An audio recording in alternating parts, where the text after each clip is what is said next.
আজকে আমি খুব দুঃখ ভারাক্রান্ত মনে আপনাদের সামনে এসেছি। আমি আজকে বঙ্গবন্ধুর ৩২ নম্বর বাসার সামনে, এটা আপনারা সবাই জানেন, এটা বঙ্গবন্ধু জাদুঘর ছিল এবং এই বাড়িতেই ১৯৭৫ সালের ১৫ই আগস্ট আমাদের জাতির জনক বঙ্গবন্ধুকে সপরিবারে নির্মমভাবে হত্যা করা হয়েছিল। আজকে আমরা জানি যে এখানে বাংলাদেশে একটি গণ অভ্যুত্থান হয়েছে ছাত্র জনতার সম্মিলনে, এবং ছাত্র জনতার এই আন্দোলনের মধ্য দিয়ে কিছু দুষ্কৃতিকারী এই জঘন্যতম ঘটনাটা ঘটিয়েছে। আমি এটার তীব্র নিন্দা জানাই এবং তীব্র প্রতিবাদ জানাই, এবং আমি আহ্বান করব অন্তর্বর্তীকালীন সরকারের দৃষ্টি আকর্ষণ করে আমি দাবি করব যে অতি সত্বর এই দুষ্কৃতিকারীদেরকে আইনের আওতায় এনে বিচার করতে হবে। আজকে আমি আরো আমার মনের কথা আমি বলতে চাই। আজকে আমার এখানে আসা হচ্ছে আমার বিবেকের তাড়নায়। আমি এমন একজন ব্যক্তি, আমি আমার বিবেককে দিয়ে আমি পরিচালিত হই। আমি অন্যায়ের বিরুদ্ধে প্রতিবাদ করি, আমি যতটুকু পারি আমি আমার অবস্থান থেকে করি।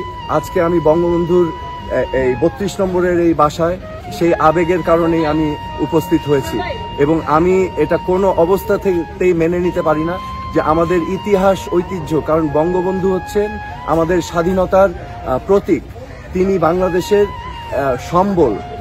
আমাদের বঙ্গবন্ধুকে ইতিহাসের আলোকে এবং মোড়কে আমাদের প্রিজার্ভ করে রাখতে হবে। বঙ্গবন্ধুকে অসম্মান করা হচ্ছে আমাদের মুক্তিযুদ্ধের পূর্ববর্তী 23 বছরের গণ আন্দোলন, যেই গণ আন্দোলনের মাধ্যমে আমরা মুক্তিযুদ্ধ করে দেশ স্বাধীন করেছিলাম। আজকে যে ছাত্র জনতা যারা আজকে আন্দোলন করেছে, তাদের উদ্দেশ্য কিন্তু একটি বৈষম্যহীন বাংলাদেশ, একটি বাংলাদেশ যেখানে সবার অধিকার নিশ্চিত করা হবে, এমন একটি বাংলাদেশ যেখানে সবার বাক স্বাধীনতা থাকবে, এমন একটি বাংলাদেশ যেখানে মেধাই হবে মূল মাপকাঠি। তো আমাদের মুক্তিযুদ্ধের চেতনাই কিন্তু সেই চেতনা, কিন্তু দুর্ভাগ্য আমরা এই আদর্শটাকে বাস্তবায়ন করতে পারিনি বাংলাদেশে এই পর্যন্ত। তো আজকে ছাত্র জনতা সেই উদ্দেশ্য নিয়েই কিন্তু আজকে রাজপথে নেমেছিল। তো কিন্তু আমি তার পাশাপাশি আমি স্মরণ করিয়ে দিতে চাই আমাদের ইতিহাস ঐতিহ্য, বঙ্গবন্ধুর অবদান, এটাকে আমাদের অস্বীকার করার কোনো স্কোপ নেই। কারণ আমাদের অতীত, আমাদের সত্তা যদি আমরা ভুলে যাই, তাহলে কিন্তু আমরা ভবিষ্যৎ গড়তে পারবো না। সেই বাংলাদেশ কিন্তু সেই আধুনিক গণতান্ত্রিক এবং সমৃদ্ধশালী বাংলাদেশ কিন্তু আমরা গড়তে পারবো না। বঙ্গবন্ধুকে এবং যারা আমাদের স্বাধীনতা সংগ্রামের অবদান রেখেছে, আমি বিশ্বাস করি সকলের অবদানকে আমাদের নতুন প্রজন্মের কাছে তুলে ধরা আবশ্যক। যেমন হোসেন শহীদ সারওয়ার্দী, একে ফজলুল হক, বঙ্গবন্ধু আমাদের মুক্তিযুদ্ধের প্রেরণা দিয়েছেন, অনুপ্রেরণা দিয়েছেন, তাজউদ্দিন আহমেদ, সৈয়দ নজরুল ইসলাম, এমনকি আমাদের মুক্তিযুদ্ধে অবদান রেখেছেন জিয়াউর রহমান সহ 11 জন সেক্টর কমান্ডার, এবং যার আরো অনেক বীর, অনেক হিরো এবং অনেক নায়ক, মহানায়ক আছেন, যাদের ইতিহাস আমাদের নতুন প্রজন্মের কাছে তুলে ধরা আবশ্যক। আমি মনে করি এই চরিত্রদেরকে নিয়ে রাজনীতি করা ঠিক হবে না। আমাদের এই অ্যাসেট যারা আমাদের লেগেসি, তাদেরকে আমাদের সংরক্ষণ করে রাখতে হবে ন্যাশনাল অ্যাসেট হিসাবে।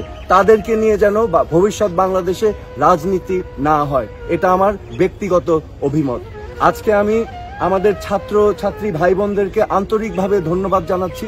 তারা এই মিউজিয়াম, বঙ্গবন্ধুর মিউজিয়াম, বাসভবন, এটাকে তারা সংরক্ষণ, ক্লিন আপ করছেন, পরিষ্কার পরিচ্ছন্ন করছেন যতটুকু তারা পেরেছেন।